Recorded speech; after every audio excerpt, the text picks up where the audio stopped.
为一间家改头换面，少不了的就是装修。懂得收纳呢，就是为一间漂亮的房子锦上添花。但是不懂得收纳的朋友不用担心，现在有设计专家、收纳达人，还有我，帮你们改造一个焕然一新的生活环境。就让我帮你们加减乘除，烦恼尽除。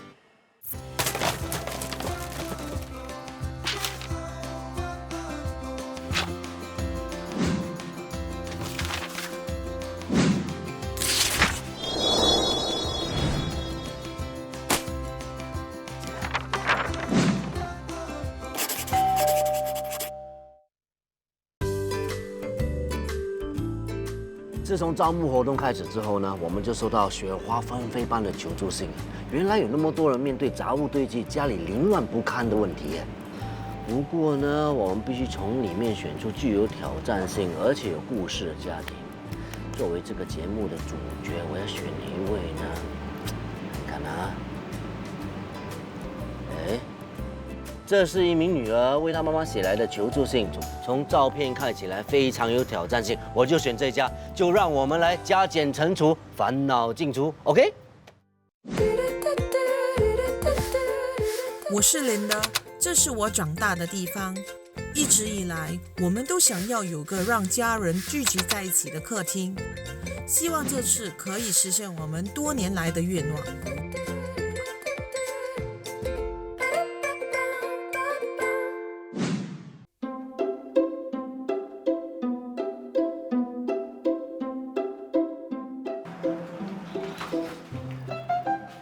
到了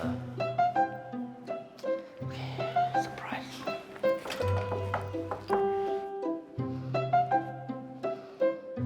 Hello，欢迎欢迎。OK， 我要看有没有 surprise 吗？陈妈妈还有 Linda 对吗？对。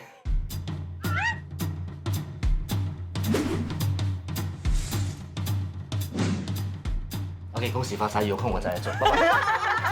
拜拜拜拜。一山还有一山高嘞，真是堆积如山呀！他没有叫我进去，就是不要见我了，是吗？我跟他开玩笑啊，开玩笑。你好，陈妈妈，你好，林德，你好。Hello， 这位是谁呀？叫什么名字 Jiron， 你好，你叫什么名字？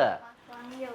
王有兴啊，哇，家里好像很多小孩子哦，一个两个儿听到 baby 的声音，好像托儿所这样，我竟然不觉得像一个家嘞。你们是帮人家看 baby 的？不是，我是帮我的女儿看。哦，就是24孝的妈妈，对不对？对。哇，真的是你的家为了孩子而建的感觉嘞。一进来就有一个围栏，然后满地满沙发，到处都是 baby 东西，还有 baby 换尿布的地方 ，baby 的摇床，你们的走动的活动空间都没有。其实呢，新加坡很多家庭都这样子，还没有结婚的时候呢，家很美；结了婚，家很浪漫；一有了孩子，就像陈妈妈家一样，像一个托儿所，来一模一样。哎呦，你们这个叫饭桌啊！来，我先把它暂时移开。来，你们过来，好好聊一聊。这个家里面哦，饭桌是非常重要的嘞。几个人住在一起5个大人，2个小孩。1、2、3、4、5，我勉强可以挤5个人呢。小孩子怎么站在上面吃饭了？没有，小孩子都是先喂他们吃饱了。那平时你们在哪里吃饭？我想知道。每个人都是拿一碗就这样坐住吃。哇，那过年团年饭的时候你们怎么吃啊？我们就把那2张红桌子打开，然后就排在那边吃了。所以你们也没有真正机会坐在这里一起吃饭，对不对？你不会说摆这么多东西。啊，快点讲，你不要就笑讲。就是每个都是买来就放啊，就每个要用也是来这边拿。Because actually 有 clear 过，可是每次他们自己的东西要看得到的，所以一放就是要一目了然的。所以就是你放我的，我放你的，所以每个人都放自己的一个 corner。哦，所以这个有一个地盘呐，所以这个是谁的？这盘已经要烂了的水果是谁的？那个皮哦干到像我一样这样的，你是我放。OK， 我慢慢 check， 看一下这包是。你想，你家有小孩子嘞？跟我讲什么时候过期？2019年3月18号，今天几月几号了？然后我相信这应该只是其中一包过期的，要丢掉的。那小孩子不懂事吃肚子痛，吃的也不好嘛，对不对？然后这边也顺便可以剪指甲哦，一边吃一边剪指甲，哇，很卫生的哦。然后我这边是可以顺便车衣服是吗？啊，这缝线啊，什么量你的腰啊，多少这样子啊？不好，剪指甲也说话，剪指甲也说话，不好意思，指甲不要吃饱，这些话开出来就说，你看你把东西吃，把东西吃。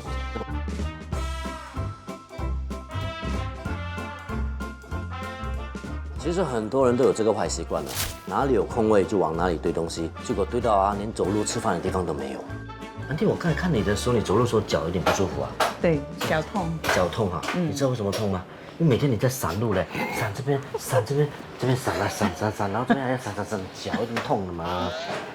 哇，等一下，我看到一些新的东西，来过来，安迪，来，林德过来，这个杯怎么拿？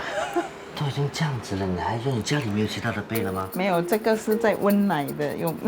但是你还是要拿起来倒下去，对不对？然后这是刚好是一个走廊转位的，很容易撞到小孩子，他不小心撞到热水打翻怎么办？我觉得很危险的。为什么放在这里呢？你看，因为这个是我妈妈我们小时候的时候买的那个百科全书，其实我们很早就本来想刻掉的，可是妈妈不舍得，因为小时候的时候买的时候是3000多块，哇，很贵耶。所以很不舍得。OK， 我还是不明白这本书跟这湖水有什么关系？这3000多块，它就在这边很稳。它稳不代表上面这个稳，它会掉下。你看，对掉，弄到你孩子的时候你就后悔的来不及了，真的不可以。对，现在我是刚刚有发现，因为这个小的会手拿上他会去，去弄的。所以我是觉得要拿掉了。因为小时候我被烫过，我一次我就怕了。然后我问你们呢，厨的作用是做什么？放东西。放东西，然后放东西是要打开跟关拿东西吗？很好。所以每次要拿这东西还要搬，然后再放。这个里面是不是有金条？其实我不懂里面有。我要看，我可以看吗？我妈妈懂里面有什么吗？也不懂了，久了，因为被塞很久。真的是厉害。OK， 我移开一下啊，可能里面有，哇，你们的家传之宝了。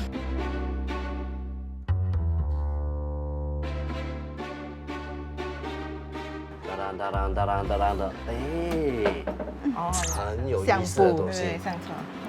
这些真的是很有意思的，这些相簿可能分分钟你们都会找到很多回忆。你看，谁来的？哎，这个是你？不是，我妹妹。不是啊，这个是谁？阿嬷。对。还健在吗？不在，不在。我这样打开了，我感觉到我很开心呢。我感觉我帮你阿嬷带来这边跟你们聊天呢。你们多久没看到她了？02年到现在。你看，现在你都忘记阿嬷在里面了。当然不是她在里面了，我想的，只是她的照片在里面，这些是很有意思的嘞。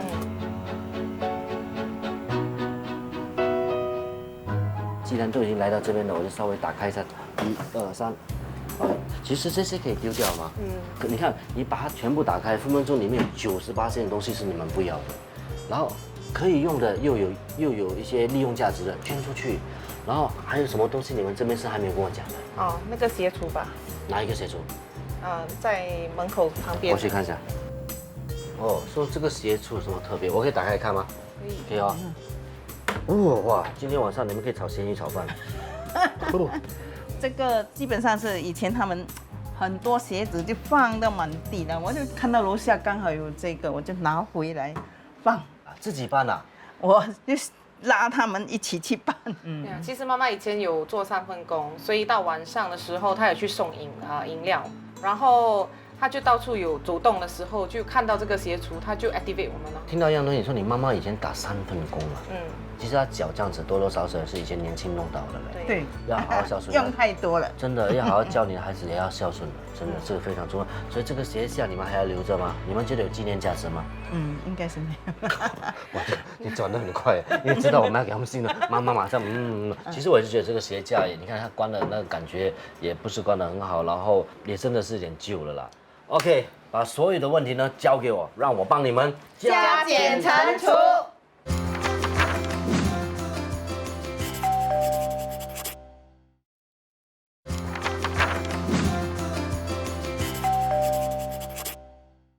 看到琳达对妈妈的关心，还有陈妈妈这位24孝的外婆对孩子还有孙子的付出，我决定找来2位专家帮她解决所有的问题。我是欧阳浩山。收纳是一门学问，但只要肯用心去做，一定可以把它做好。我是 Emily， 细心观察，照顾物主的需求，是我当设计师最大的使命。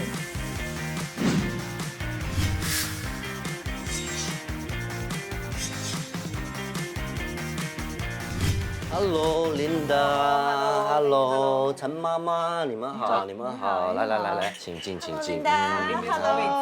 没事，我第一次来的时候哈，就直接讲拜拜了，我不懂你有没有什么感觉？来说，你也要拜拜，我还是留下来帮他。那我们走吧，拜拜。开玩笑了，来说说你第一个感觉，看到这整个家感觉会很难搞吗？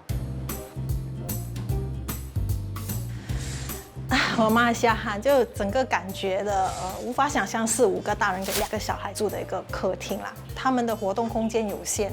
那你呢，珊？这边是小孩的玩具铺吧，这边有很多小孩的东西。其实可以更好的收纳的话，那我们应该会打造一个小孩的天地啦。这不是我看过最糟糕的屋子，可是他们东西真的很多，而且很杂，收纳空间又不足够。我们现在往前看看其他地方，来，跟我来，琳达带路。哇，今天的路好像比较宽一点点哦。我觉得这个家的格局跟摆设有很大的问题，就整个感觉就给人家有一种压迫感。以小孩子的活动空间来说，都是非常不安全跟不卫生的，因为他将全部东西都摆设在一起。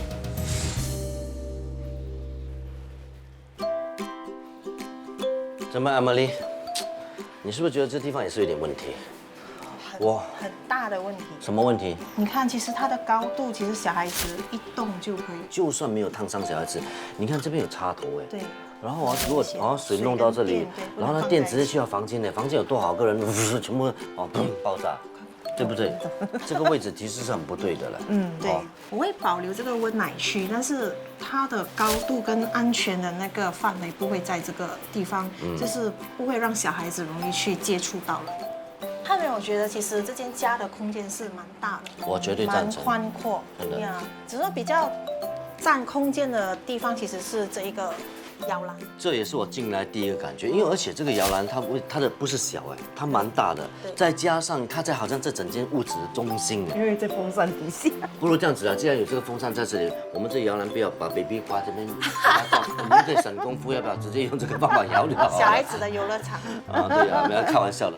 我觉得小孩子那个活动区域跟那个摇篮可以放在那个角落的那个地方。我喜欢这 idea 嘞。孩子有活动的空间，那妈妈们就是也比较容易了照顾小孩的时候。那倒是真的。来到我最头痛的地方。讲真的，如果给我来收拾的话，我真的不知道从哪一个地方开始嘞。OK， 陈妈妈，我问你哈，你在家里通常你会从哪里开始打扫，还是你根本没有打扫过的？我有空是看到灰尘我就抹一下这样。就是表面一直抹一抹啊。因为我基本上动了也不知道是谁的东西。所以可以讲说，妈妈本来是要打扫的，就是你们这些坏孩子啊，一天天加东西，加到妈妈都不敢动了，不是她不要打扫。好了，所以今天呢，我一定要请到我们的这个收纳专家珊，第一个步骤要做什么？那第一个步骤呢，就要决定说这整个客厅的功能是拿来做什么的。大家可以坐着一起吃饭，大家一家团聚在一起吃饭，然后聚会聊天的地方。还有呢？来，小孩子有地方给小孩子有活动的空间，然后跟大人有一个互动。第三呢？还有一个角落可以让我的爸爸妈妈真的是看着电视休闲的地方，养老可以看电视 ，support 我们系的一个地方非常重要。这个还有呢？大概3个重点，就只有3点而已哈。我们要求很简单，其实不难哦。其实说起来不难，只要我们跟着步骤一起走，那就挺容易。收纳的第一个步骤就要决定这个空间的功能是什么，先把它写起来，贴在墙上，好让在收拾的过程中判断东西适不适合留在这个空间里面。接着把空的盒子摆好，我们就可以开始分类了。这是孩子的书，对吧？ OK。我们可以把所有孩子的书放在同样的盒子里面。孩子书放在这边，所以几乎这边全部都是啊。这些是孩子的画画，对吗？孩子的手工品就放在另外一个盒子里面。这些要吃的东西或者是不属于我丢一边。啊，先放那边。那这个玩具应该，这个玩玩具跟他们具可以不太一样，啊，对，玩具也可当做以放是在这里。中间。啊，所以我们放在这边好。我们可以继续看其他的吗？好的，现在我们先从这个抽屉开始看过来。哇，这里有很多文件，我们可以分类。这些文件我们放一边。我们先放一边。大人的书本就可以放这个大人的书本的盒子。这是什么东西啊？这个是叫 booklet，什么的？这个应该很旧的吧？他们去诊所复诊。哦，妈妈复诊的报告哈。不是小孩子的复诊。哦，这个是小孩子的复诊，妈妈收到现在嘞。哦，是他们的时候啊。我没有看过。哦，你要不要看一下以前你体重多少？不好意思。快。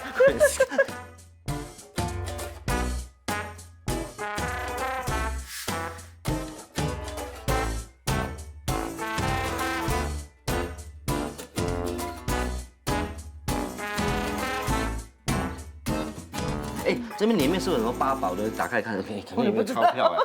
马路有是我的啊。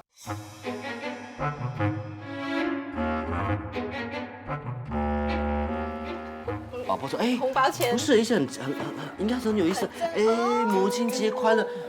你看，你不打开，你永远不知道你做过给你妈妈这些母亲节快乐的卡有多感动。我拿一封来随便念一下，好不好？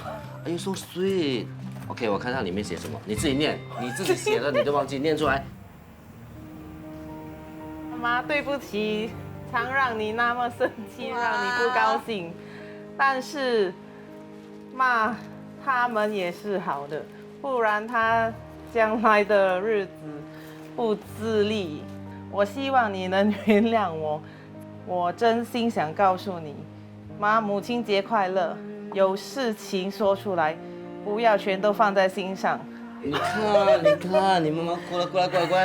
OK， 妈妈不要哭，妈妈你看这些哦，这么多年放在那个抽屉里面，有这么珍贵的东西的，这些都是你们的内心话。好，抱抱妈妈。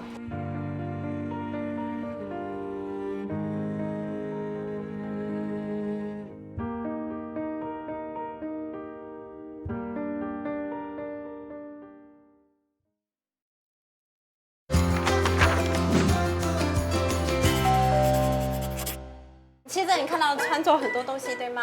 很多不同种类的，所以我们要分类一下，把它不同种类的放在不同的盒子里面。那汉伟你就负责把吃的东西放在第一个盒子。哇，你厉害，最多吃的东西我做嘞，你只有几样东西做。我是给你福利嘛，开玩笑的。这样子好不好？我就做物品啦，好不好？我顺便check有没有过期啦。啊，这些全部都是药品的啊。这什么来的？药品。这个是放东西盒子放在上面不会有蚂蚁。哎，可是这里还有蚂蚁嘞！对呀，也有，看下给他，看没有放上面在哪里？是不是有蚂蚁耶？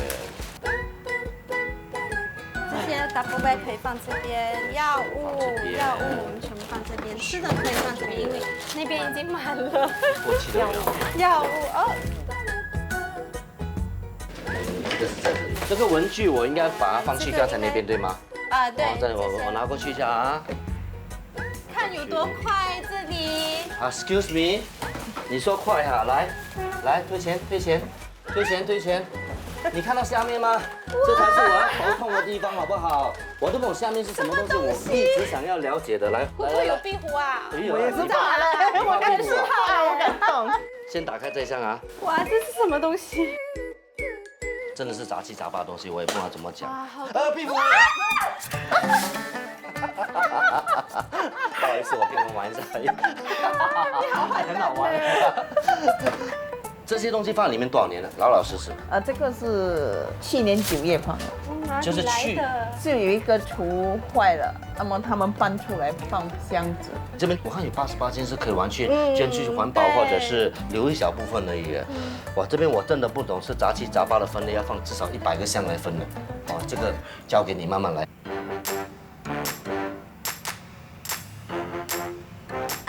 收拾这人家最大的困难在于他们的东西种类繁多，而且每一个成员都有份把自己的东西往客厅里面堆，却没有人帮忙收拾。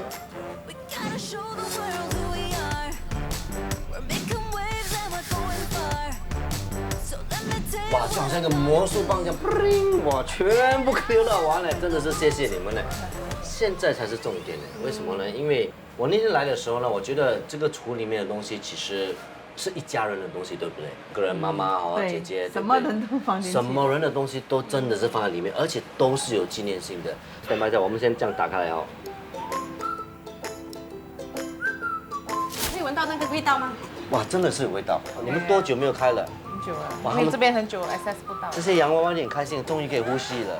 好，先从姐姐的东西先开始，然后把所有的东西都放在盒子里。小心全部给我。好这个是你的，你的就你的，然后姐姐的是姐姐的全部拿出来。 OK， 这个是你的哈。妈妈，其实你应该感到蛮骄傲没有成就的人你的孩子哦拿到很多奖杯耶。姐姐已经超过2项了，对不对？现在我们要收另外一样东西，就是可以收那些玩偶哦， soft toy。对 OK， 哇，挺多的嘞。白的变成黄的，都已经变色了。不可以懒。对， OK，下一轮呢就是白色瓶。哇妈的，哇，好像是金哎，妈你的真的有金啊！我看，哎，这个是真金来的，一只而已啊。一只而已嘞，这是一个金耳环呢。陈妈妈，这个是真金吗？真的，是你的啊？是你的啊？是，另外一一只边掉了，掉去哪里？也不懂。我跟你讲，分分钟掉在家里耶。你的家这么乱，我相信哦，如果我们回去以后，你慢慢收拾哦，可能不止找到金耳环，还有金链、金条啊，全部都找到了。我觉得来到这个家要收拾不难，要分类不难。我觉得最难的一 part 呢就是蛇。但我真的不懂了，上我们从哪里开始丢起蛇？分开来。我们可以选一箱吧。一箱，好，我眼前这箱。这箱文具喽。 OK， 我要丢这个。哎，等一下，其实不是说，哎，你要丢什么就可以丢的。我已经算过了，在这个家里面呢，可以收纳的大概有88仙。在驱蛇之前呢，我们可以根据房子的面积估算出可容纳多少东西。而陈妈妈客厅呢，估计可以保留高达88仙的物品。这什么来的？我考一下你们自己。我也不懂这个是什么，你呢不懂，应该是他们去拿你的 free gift 来的？Free gift， 所以你觉应该是得就给他 free 了他吧？啊，free 让他了， free 吧，拜拜。不懂是谁的。可以啦，可以丢了哈，丢啦有。没有什么使用价值？你看一下这个 notebook， 哇，这个怎么说呢？它的皮都掉了啊！有人写字的，哦，它里面还有谁的日记啊？妈妈的字是吧？哎，这些是妈妈的一些感受，就好像是去以虚听道义写的。听了以后，她觉得以虚养心，以德养生呢。哦，不错，其实这个是有很多做人的道理耶。妈妈收住，这本是哎，什么东西啊我？有本 passport 蓝色，也有妈妈的照片的嘞。做了没有出到国？什么意思？做了没有出国？这是什么 passport？新加坡 passport 是红色的吗？对，这是以前去马来西亚是另外一本。这个是多少年前的事？我看一下。 79哦，1979年，哎，1979年4月，40年前呢。哇哦，这本应该可以留着吧？我觉得哦，不要丢掉对吗？虽然是没有什么留着作用的。做纪念品。这个其实我也不懂是什么来着，这哦，这是一个包，这些就是那种 clear folder。啊，但是它全部粘在，可以用应该还可以用，其实，哎，没有坏耶，完整，完好无损。密封的很好。 OK 耶，嗯，因为我觉得这个可以用哦，可以放你们一些文凭或小孩子的一些功课。可是这些呢，我们不要把那个plastic plastic 收掉。对，因为我们收的也是没用。对，就很多层。这个我们就把它放进那个环保袋。哎，一箱东西收完了，say 拜拜。目前为止，我们留的就是这些蛮实际的东西。你觉得是对的吗？这样收这这些东西？个可以接受啊。可以接受然后我们现在有35个小的箱子，哇，所以35个最多可以收到30个。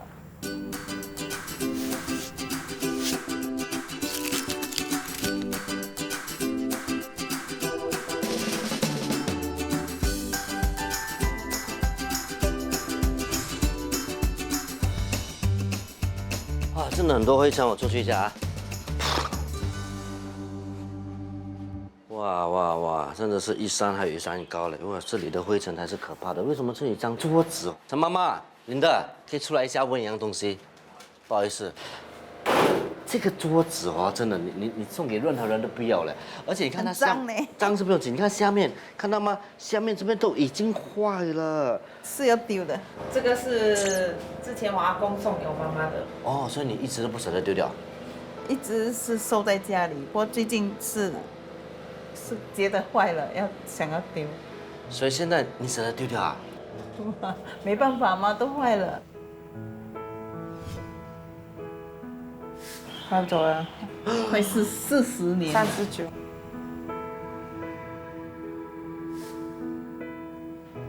走了，好了，走了，没有了，没关系的，旧的不去，新的不来了。感觉上陈妈妈好像啊丢啦，随便啦，丢啦，没关系的，丢啦。但是我妈妈慢慢再跟她聊下去以后，她眼泪流下来。他们小时候都在那边拍生日照片。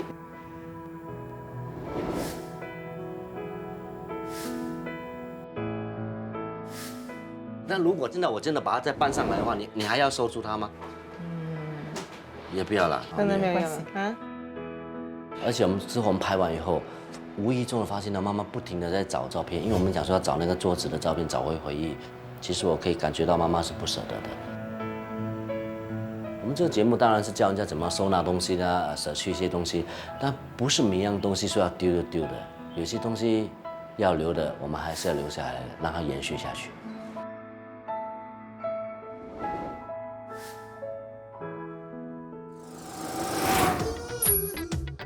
这个还要那么书生已经讲不了了。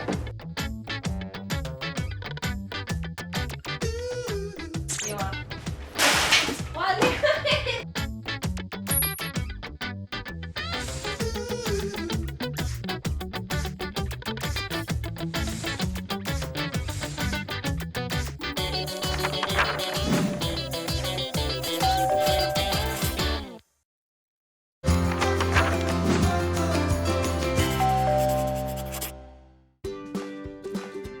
我迫不及待要看你的设计，我看看。哇，很漂亮啊！这是什么风格啊？这是我们讲的北欧简约风。为什么你要用这个风格设计给他们？这个家里面呢，他的家庭成员呢是来自不同的年龄层，所以我想说制造一些比较温馨的感觉。哇，真的迫不及待，而且我可以感觉到，如果妈妈他们看到这屋子，他们会感动到流泪的，很有一个家的感觉。对。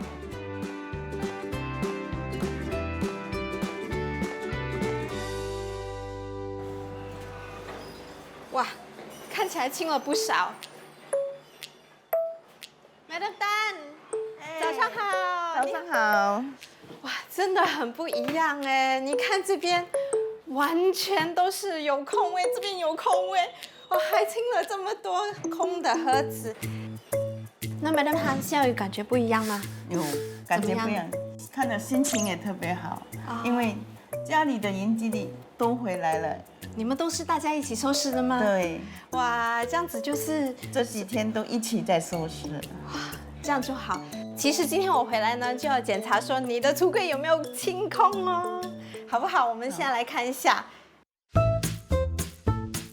真的是空的嘞！哇哇，太棒了！好，因为他们要拆橱柜嘛，所以我们先把电视拿出来，然后放在盒子里面，全部的 wire 都堆在一起了。那现在我们要把它就是拿出来，以后呢，你要记得说每个星期就在这边擦一擦，因为没有擦的话，你看这边灰尘都积满了，有害健康啦。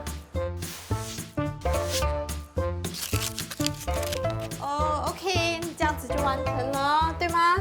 啊，现在我们可以等 Emily 的团队过来拆除。这么多年以来，他们的家从来没有改变过面貌，大家也都习惯把客厅当作是寄放杂物的地方。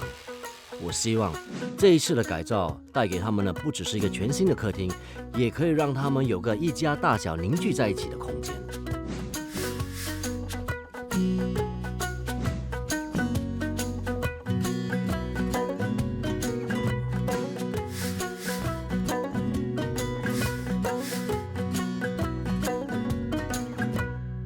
Emily啊，我跟你说哦，我可以想象到哦，等一下妈妈进来的时候是一定很感动，因为真的感觉就像一个家了，终于像一个家了。做好了吗？我们很努力的在赶着这个工。还差什么东西还没放上去的？摆设剩下1%。1%呢？对，你给我一点时间。快点加油！我现在下去带妈妈上来，我很紧张，我要看她感动的样子。 OK。 This place it finally feels like home. This place it finally feels like home.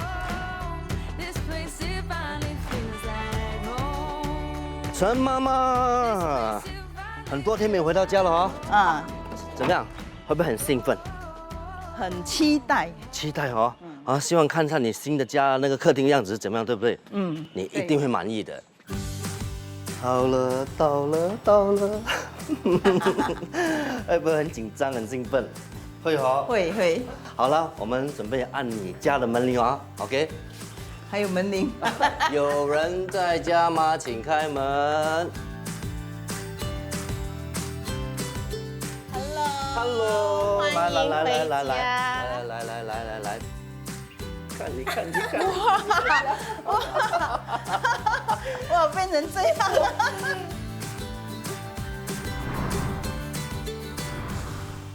哇，现在看到真的是不一样。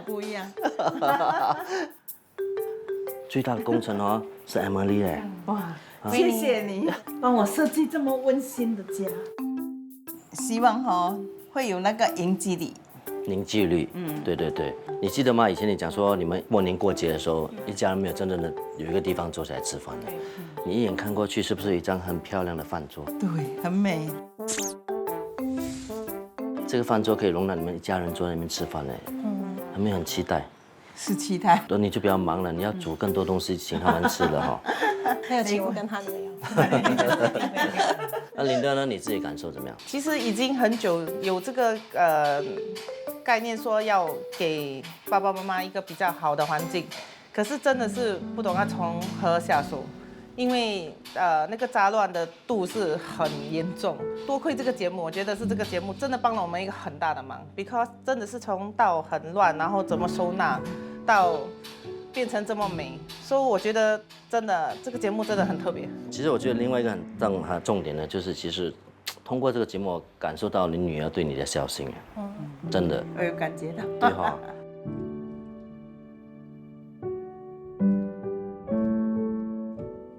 在这个设计上呢，我们采用了一些小心思，就是在颜色搭配方面，还有空间方面。所以你可以看到这个橱呢，就是说我们采用了一些粉色的系列。但是你也可以看到，说我们采用了一些木色的系列在里面，是因为要综合掉那个比较粉嫩的感觉。在这个上下橱，你可以看到我们采用了跟天花板跟地板的颜色有点相似，那种悬空的感觉，感觉上没有太大的压迫感。包括这些就是里面呢，我们就是设计了一些储藏的空间。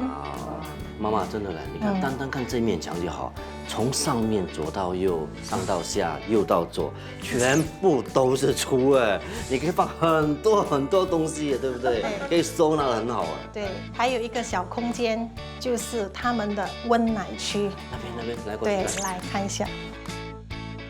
过去看一下那高度适合吗？适合，这样的高度很适合我。那我也设计了一些灯光给你，就是晚上的时候呢，比较方便你泡奶。哦，真的是想到很周到。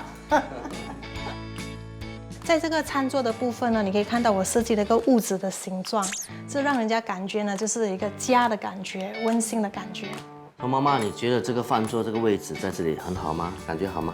好，很好哈。你还记得这桌子可以拉长拉短啊，对吗？对。多几个人坐都可以的，对吗？所以你可以这样子拉出来，就是一起吃但是团圆。妈妈，只有一个要求了，不要再把杂物放在我们给你弄漂亮的餐桌上，OK？ OK， 答应我。OK， 来，勾个手指。妈妈，有看到这个上面一个可爱的物质吗？有，你猜猜看这个是什么用处的？应该是给我吊摇篮的吧？对，是放宝宝的那个摇篮。这个是你的摇篮区，是小孩子的活动空间。就是说，宝宝在睡觉的时候，你可以坐在这里看电视。以后孩子长大了，这个摇篮可能不需要，对不对？然后你也不会觉得会阻碍到地方。对。拿开那个摇篮，小孩子也可以继续在这边玩呢。其实还有一个小小的隐藏空间，这个隐藏空间呢，就是给小孩子在这边读书的。哦，哇，不错对啊。对哦，所以就讲说到时这张小椅子可以放在这边。对。哦，也不错哎。然后这里可以我没有注意到放一些文具，里面可以放文具。很好哎。啊，这个不错啊，这个很喜欢。又不会阻碍到地方哦。对。就是如果是有亲戚朋友来的话呢，这个可以拿来当这是一个坐垫，可以 take 那个位。可以。啊，你试下就可以了，一定要你试试看了。事先试看，可能分钟不能够花，又要重新做过了。对啊。你不要放轻功啊，自然来。哇，没问题啊。哎，这个我喜欢的，这个好玩，这 idea 好。其实我还有一个小小的惊喜。还有一个小对，一个小小的。小小的惊喜给你。来，可以了，让他进来吧。先不要给你看，遮住你。遮住。你，不要看。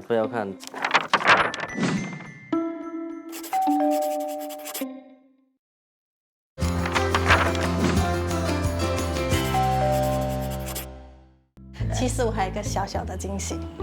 对，一个小小的。小小的惊喜给你。来，可以了，让他进来吧。先不要给你看，遮住你。遮住。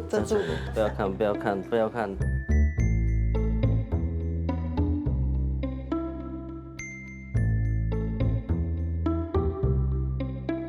准备1、2、3，请看。看这里，妈妈还在找，给她找。记得这张桌子吗？啊，这张桌子变成这样了啊！Emily， 解释一下为什么这样做？这个我觉得很有纪念价值，因为是你爸爸留给你的，所以我将它翻新了。哇，喜欢吗？喜欢，想都没有想到会变成这样美的。看桌面上，还有桌面上还有什么？看到吗？有，这是你父亲，对，你母亲，这是他们的爷爷奶奶，这你父亲在这里，对吗？这是你父亲对吗？这才是我爸爸。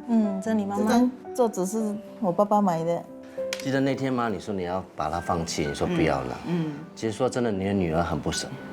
然后后来呢 ，Emily 也觉得不应该把这张桌子给丢掉，因为这个东西是希望留作永远的一个纪念了。喜欢吗？喜欢，我真的很感动，因为这是我爸爸唯一的回忆。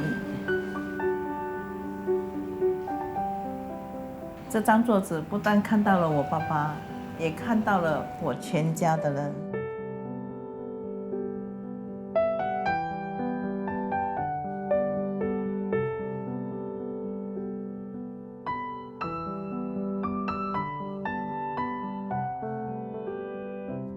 OK， 陈妈妈，现在整个客厅外貌已经很完整、很漂亮了。但是如果厨里面还是乱七八糟的话呢，我们做这个节目就没有意思了。所以今天要请珊来帮我们收纳在正确的位置上。这间家哈，我们最多的东西就是小孩子的用品，对不对？玩具啊。所以这是我们要开始的第一个种类。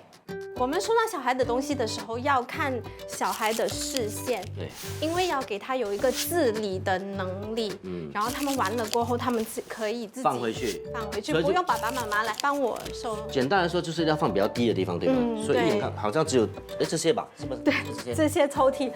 好，那怎么收呢？第一就是要间隔。在收拾一个橱的时候，因为橱很大嘛，所以我们一定要用到收纳盒，就是把整个橱分隔开来。然后我们要先以这个来定位，好，因为这里可以先间隔出来嘛。哦，所以我们先定位来做2个小小的那个分隔的这个地方，然后剩余的再想，这边也是一样这样放吗？是的。所以我们现在可以开始放玩具了。在收纳比较小型的玩具时，可以用透明的收纳盒，这样可以方便取用，也可以清楚地看到目前拥有多少同类型的玩具。那如果又买新车啊、生日啊送给他，那请问要怎么处理呢？已经可能满了，要怎么处理？是个很好的问题哦。在还没收拾前哦，这些玩具都是到处都有嘛，所以我们没有办法看到说，这一类的玩具我们到底有多少？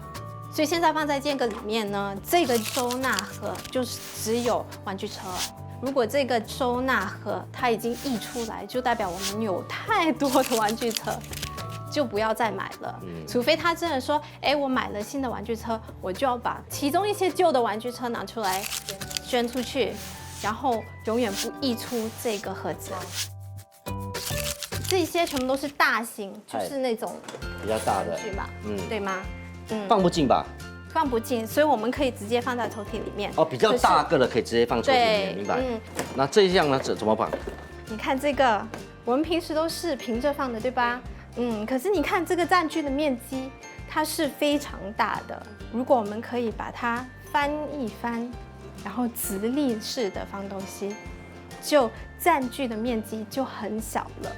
而且如果我们就是平着放的话，平时我们会把东西都叠在一起，对吗？然后小孩子怎么会用到下面的东西呢？因为他没有能力把东西移走吧。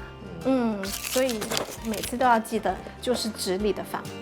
还有这个车子可以直放。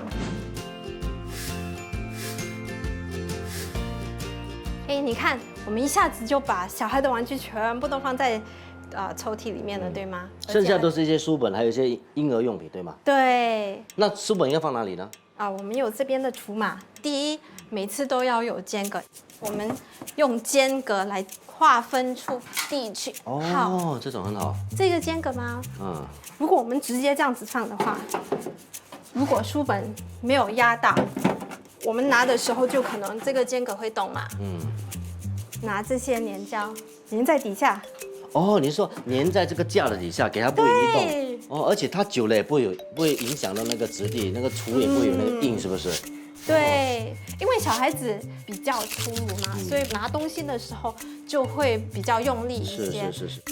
还有一个东西就是关于这个间隔，这个厨这么大，我们要用蛮多个间隔，对吧？如果我们把这个间隔给它一点空间，这个空间就是一个间隔，可以放书的意思。对。哦，那书本是不是要分大小的那个 size， 还是要怎么样的？还是对，我们分种类，因为小孩子有小孩子的读本啊，然后有 activity book 啊之类的，所以我们要分类。OK， 好。但我有一个问题也是，这个小孩的手工作品，对，因为它比较杂乱，这样我们怎么把它摆得比较整齐，比较好看一点？我们可以把同一类的东西，就是好像这些贴纸，我们先分出来，然后可以放在一个 Ziploc bag 里面。如果用大一点的 Ziploc bag 放进去，也可以，都可以。从开始的时候，他们完全不懂得怎么收拾家里，然后后来经过3的教导之下，终于看到他们懂得怎么收纳了。所以不要给自己借口，只要有心，一个家可以收拾得整整齐齐的。好了，剩下这一箱呢，就是 baby 的用品，对吗？我看看，是一些尿布啊，一些棉花的。那么这箱我应该放在哪里呢？这个呢，就是要看妈妈是平时用这种东西，对吧？不是妈妈用，妈妈用在 baby 身上，妈妈不要这些尿布。OK， 然后呢？然后我们要放在妈妈可以拿到的地方，所以其实这一个格子我们就可以用得到。同样的原理，我们还是要用间隔来分区所有的物品。不是已经分好了还要再间隔，那应该用什么？所以那个我们可以拿来放尿布，尿布就是直立式的摆法。这样很难拿，有时候。可是怎么会难拿呢？没有，有时候这样拉会拉到没有拉最后一件。通常是拉最后一件，没有中间。没有从中间拿。怪不得家里这么乱，原来你才是那罪魁祸首。对吗？妈妈不敢讲，我帮你讲。如果买一包的整包，你把包装放在里面，就看不见说，我到底留下有多少？因为你把它拆出来放在盒子里面，就可以清清楚楚看到说，我还剩下多少。如果是剩到好像只有一个箱子的话，我知道了，要去买。哇，小孩子的东西都收拾好了一下子吧。我们那天收很久而且现在是一目了然，有多少书本我们都可以看得到。那现在我们下一步要做什么呢？收拾哪一边？下一步我们可以把大人的书本还有相簿都放在这里。那些比较少用到的物品，比如百科全书和新年的装饰品，可以放在橱子的最上方，然后等到要用的时候才拿下来。Through the trees and over hills we 我没有想过，其实整理东西并不难，只要下定决心，一鼓作气就可以做得到。We planted flowers in the yard. 看到陈妈妈跟林德一脸的满足跟满意，说真的，我们再怎么辛苦都是值得的。 Fireflies move easily and firelight shines brightly in your eyes. 我觉得现在全部东西都很整齐，然后都有一个属于该放的地方，所以整个空间也真的是大了1倍。 Finally feels like home. 而且现在真的很亮，因为之前真的是很暗。 Feels like home.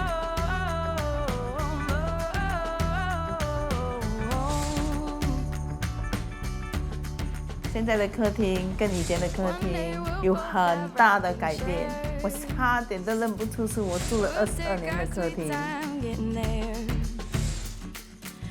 我很开心，现在终于可以一家人坐在一起吃饭了，也很高兴有一个空间让我们一家人可以团聚。我会好好的维持跟珍惜这个客厅。 This place it finally feels like home. This place it finally feels like home.